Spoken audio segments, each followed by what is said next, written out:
হ্যাঁ, আমার নাম সৌমিত্র সাহা, ৭৬ নম্বর বুথ প্রেসিডেন্ট টিএমসি। তা আমাদের একটা গত পরশুদিন একটা সম্পত্তি বেচেছি, এখানে আমাদের বাড়ির কাছেই আছে।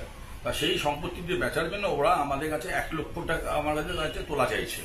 সেই টাকাটা আমি দিতে অস্বীকার করেছি, যার জন্যই আমার বাড়িটা এরকম ভাঙচুর করেছে রাত্রেবেলা। কিছু না হলো ৫০ থেকে ৬০ জন লোক এসেছিল, তারা এসে টোটালি এই ভাঙচুর করেছে এবং আমাদের জীবন রক্ত মানে আমাদের খুন করতেও এসেছিল। বোমা নিয়ে এসেছিল, রিভলভার নিয়ে এসেছিল, সব রকম অস্ত্র হাতে ছিল, দা নিয়ে এসছে, বড় বড় দাও ছিল ওদের কাছে। ৫০ থেকে মিনিমাম ৬০ জন লোক এসছে ওরা। তাই এবার আমাদের নিরাপত্তা তো নেই, আমাদের কি করে আমরা থাকবো এখানে, নিরাপত্তা অভাব বোধ করছি। কারা থাকবো? বলুন, এটা কারা? এরা এখানকার একদম বর্ন অ্যান্টি সোশ্যাল। এরা অনেক কবার জেল টেল খেটেও এসছে।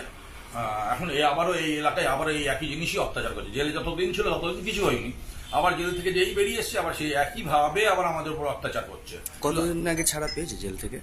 বছর দুয়েক আগে মনে হয় ছাড়া পেয়েছে, বছর দুয়েক আগে ছাড়া পেয়েছে। দিয়ে আমাদের টোটাল এখানে আরেকভাবে তোলা আরম্ভ করেছে এবং রীতিমতন আবার সবার উপর অত্যাচার করছে। এখন কি হয়েছিল, কি ঘটনাটা? মনে হচ্ছে আমি তোলা দিয়েছিল, আমার জমিটা বিক্রি করে এসেছি, আসার পরে আমার কাছে এসেছিল এই ব্যাপার, তোমরা জমিটা বেচেছো, এই ব্যাপার, এই আমাদের ১ লক্ষ টাকা দিতে হবে।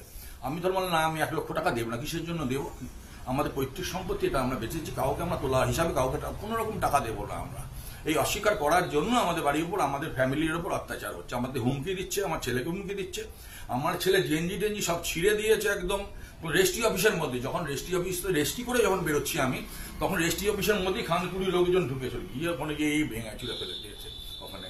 তারপরে আমরা অনেক কষ্ট করে আমরা বাড়িতে এসেছি নারায়ণজনার। কবে হয়েছে এটা? কালকে? পরশুদিনকে এটা হয়েছে। পরশুদিন? পরশুদিনকে এটা হয়েছে, আর কালকে আমাদের ভাঙচুর করলো বাড়িটা। কটা নাগাদ হয়েছে ভাঙচুর? ভাঙচুরটা হয়েছে রাত ২:৩০ থেকে ৩:৩০-র মধ্যে। কতজন ছিল? প্রায় ৪০ থেকে ৫০ জন এসেছিল, কিন্তু তারা যখনই সব আলো জ্বালিয়েছে আমি বাড়ি, তখন তারা সবাই সরে গিয়েছে। তখন ২-৩ জন সামনে ছিল তখন, আর সব চলে গিয়েছে। কাউকে চিনতে পেরেছেন? হ্যাঁ, চিনতে পেরেছি। কাকে বলুন? গোটে শেখ, আর হলো পিন্টু শেখ, আর একটা নেপাল শেখ। এরা কি করে? এরা সবই ওই জমি দালালি আর ওই অ্যান্টি সোশ্যাল। এরা সব মানে ডাকাতি, চুরি, ডাকাতি, ছিনতাই সব কিছু করে এরা। এটা কি কোনো রাজনৈতিক দলের সাথে যুক্ত তারা? না, কোনো রাজনৈতিক দলের সঙ্গে এরা যুক্ত না, আমি জানি যতটুকু যুক্ত না। থাকতেও পারে কারোটা কারোর সঙ্গে থাকে তো আমরা জানতে পারি না, অথচ এরা থাকে হয়তো সেরকম থাকতে পারে, আমি সেটা জানি না। এরা ওর কার সঙ্গে আছে, কেউ না কেউ সাপোর্ট তাহলে তো আছেই তো এখানে। হ্যাঁ, যার জন্য তো বারবার আনতে পারছে, কেউ সাপোর্ট করেই ওকে, যার জন্য একবার থানায় ঢোকে আসছে। এদের কাছে কিছু মানে জল ভাতের মতন হয়ে গেছে। এরা এইভাবে মানুষের উপর অত্যাচার করে যাচ্ছে আর তোলা চেয়ে যাচ্ছে। আচ্ছা, না দেওয়ার জন্যই বাড়ি ভাঙচুর করেছে? একদম একদম একদম। কেউ আহত হয়েছে? আহত কেউ হয়নি, কিন্তু মানসিক ভাবে ভেঙে পড়েছে।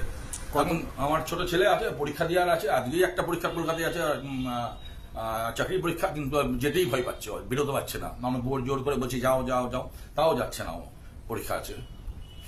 মানে কতটা ভয় আতঙ্কে গ্রাস করেছে? সাংঘাতিক। এখন সত্যি কথা বলতে আমরা বাড়ির বাইরে বেরোতে পারছি না আমরা। আমার ছেলেরা তো বেরোচ্ছেই না, আমার ছেলে বউ কেউই বাড়ির বাইরে বেরোচ্ছে না। থানায় অভিযোগ করেছেন? না, থানায় অভিযোগ করা হয়নি। কালকে রাত্রেবেলা পুলিশ এসেছিলেন, অনেক ঘন্টাখানিক বাদে এসেছিলেন, হয়ে যাওয়ার পরে যখন ফোন করেছি তারপরে এসেছিলেন। তখন ওনারা বললেন আপনার সকালবেলা গিয়ে একটা ডায়েরি করে দিয়ে আসবেন, আমরা টহলে আছি, এই পর্যন্ত বলেছে আমাদের।